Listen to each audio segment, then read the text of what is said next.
Alors, chez McGuire, on fait des chaussures et des sacs à main haut de gamme, mais à prix juste. L'autre chose qu'on fait, c'est qu'on est 100% transparent avec tous nos processus, nos manufactures, nos prix.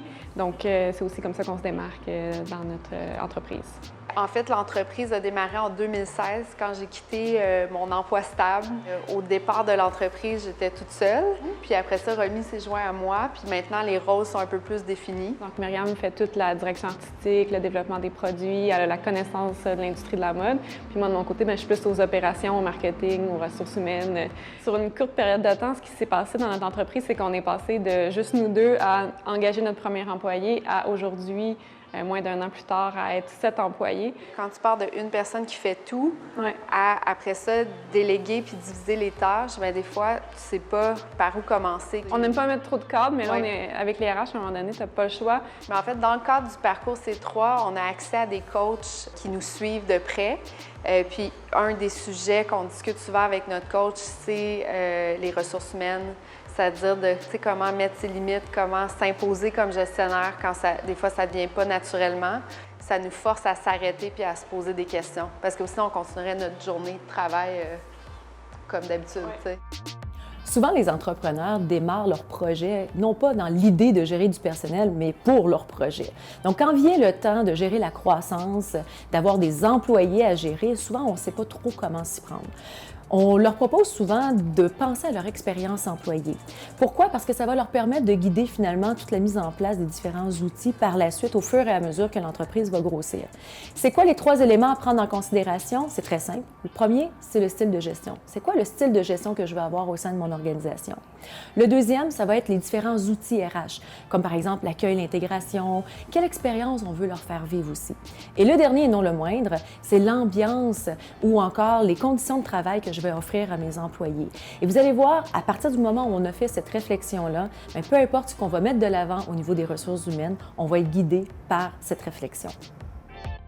Dans le cadre du parcours, on a eu accès à des tests psychométriques qui nous a permis de se rencontrer en équipe puis de discuter de les forces, les faiblesses de chacun. Puis c'est vraiment venu réveiller des choses. Même entre nous aussi, ça nous a permis, tu sais, de... On est sœurs, donc tu as l'impression de te connaître très bien. Puis on a eu des révélations dans ce test-là, puis ça nous a permis aussi de mieux comprendre comment l'une et l'autre travaillent. Fait que ça élimine des frustrations quand tu comprends mieux l'autre. C'est le type de test que seulement de grandes entreprises ont accès puis peuvent se permettre. Puis le parcours C3 offre la possibilité d'avoir accès à ces tests. Puis ça a une valeur vraiment inestimable pour nous.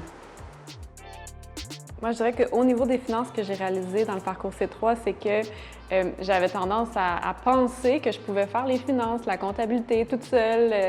On dirait que je réalisais pas l'ampleur de la tâche.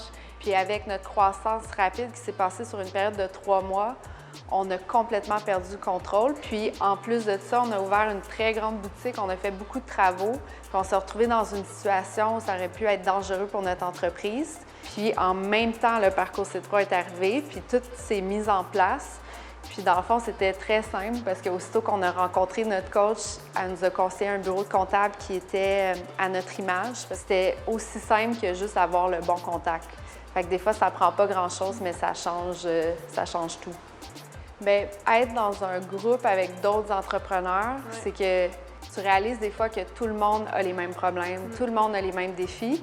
Puis ça normalise un peu ta situation d'entrepreneur, là, tu sais. Puis ce que je réalise, c'est que le parcours aussi évolue avec nous, tu sais. Puis c'est ça qui est intéressant puis qui le rend super pertinent pour nous.